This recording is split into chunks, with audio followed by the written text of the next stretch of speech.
السلام علیکم dear viewers, welcome to my channel علم کی دنیا میں۔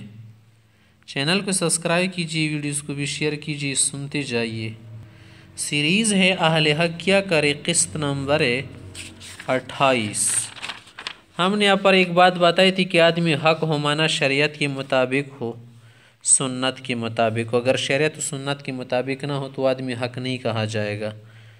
اس آدمی کو آپ نہیں کہہ سکتے کہ یہ حق پر ہے، وہ تو خود ہی حق کا متبع نہیں ہے، دوسروں کو کیا متبع بنائے گا۔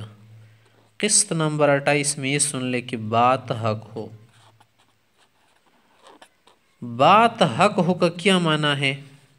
کہ جو بات کر رہا ہو قرآن و حدیث کی بات ہو، قرآن و حدیث کی بات ہو یا ان دونوں کے مخالف نہ ہو۔ اگر بات کر رہا ہے قرآن و حدیث کی بات نہیں ہے اور ان دونوں کے مخالف نہیں ہے، قرآن کی بات کر رہے حدیث کی بات کر رہے، ٹھیک ہے حق ہے، ان دونوں کے مخالف بھی نہیں ہے، لیکن بات قرآن کی نہیں ہے حدیث کی، لیکن دونوں کے مخالف نہیں، وہ بھی صحیح ہے۔ لیکن اگر قرآن و حدیث کی بات نہ ہو، قرآن و حدیث کی نہ ہو یا مخالف ہو تو بات غلط ہوگی، باطل ہوگی۔ خود ہی سمجھ لینا آج کے بعد وہ بات غلط ہوگی، باطل ہوگی، باطل۔